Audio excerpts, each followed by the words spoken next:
Hello, little freshies. We've been talking about gravity and universal gravitation in preparation for our real unit on Kepler. So we talked about Kepler a little bit today during class, and one of Kepler's major contributions to the field of astronomy was the fact that he realized planets orbit their star in an ellipse. So that made the prediction of a planet's motion much easier and the explanation of a planet's motion much easier. So where we're going to start is drawing an ellipse and learning the basic parts of an ellipse. So what I have here is a big thick piece of cardboard, a piece of white butcher paper, two blue push pins, a string, and a marker. And this is how you can draw a perfect ellipse. So I have to make sure that my string stays around my push pins, and I'm going to put my marker in the string, and I have to keep the string really tight or taut in order for this to work well. And I'm very slowly going to work my way around the circle, and the string really isn't moving, it's my marker that's moving and pulling the string. Notice that the knot is staying in the same place, but it's just the part of the string that's touching the marker that's changing. And now I'm coming around, and let's see how well I did.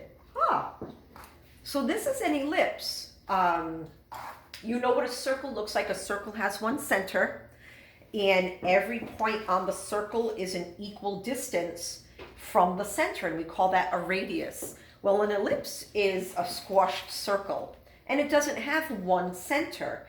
It doesn't have any centers. We actually give these two spots a special name. So I'm going to take out my push pins, and ellipses have some really unique parts, things you've probably never heard of before. So the first thing I'm going to do is, with my meter stick, I'm going to draw a line through my two little push pin holes. So I'm holding my meter stick nice and tight. So you'll notice that I drew my line. Here's one of the push pin holes. Here's the other push pin hole. This line has a very special name. It's called the major axis. So there's also a line that runs vertically through an ellipse. And what I really want to try to do is find the center of my major axis. So this is 66 centimeters, half of that is 33, so here's basically the center.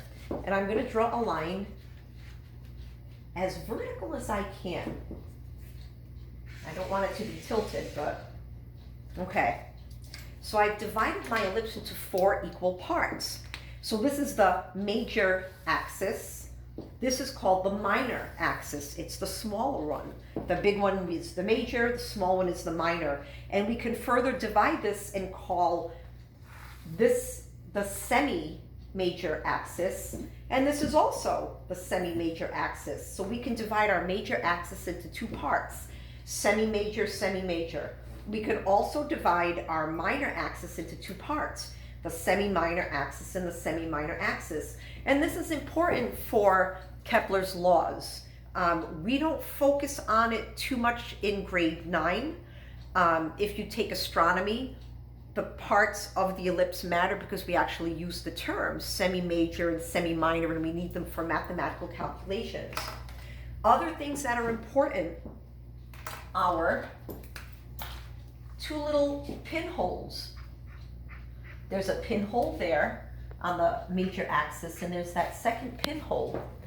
These are not centers. An ellipse doesn't have a true center because this distance is far longer than this distance. We still call these radii. This is still a radius, but this one is much longer than that one. So we give these names. We call this focus number 1, and we call this one focus number 2. And we're using our pinholes for that. So an ellipse does not have a center, it has 2 foci. We don't say focuses, okay?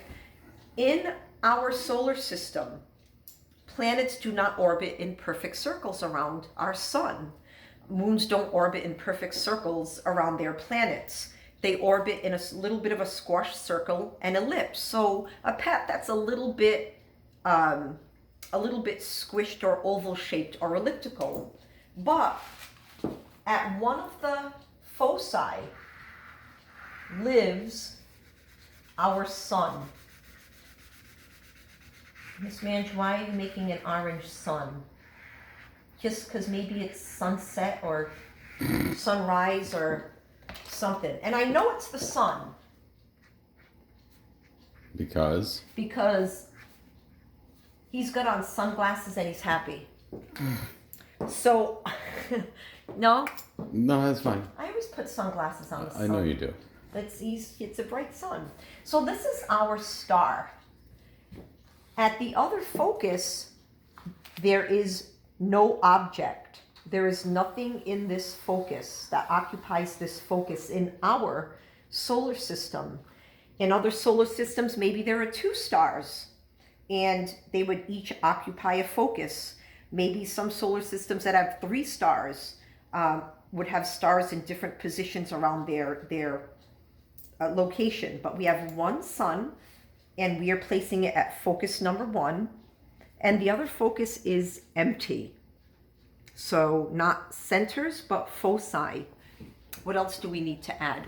If we're just talking about the Kepler's first law and that's elliptical, this is basically the foundation of that idea. Okay, all right. So I am going to add one thing though. Okay. I am going to put our Earth, just so we understand. This is not drawn to scale, obviously. And I'm just going to label Earth, just so you have a sense of why the heck we're drawing an ellipse. This ellipse represents the path of Earth around our star. It's the orbit of our planet.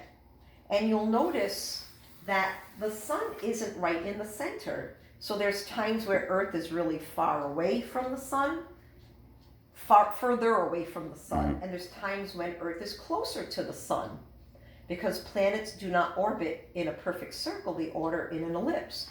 So this gives you a sense of the path that the Earth takes around the sun.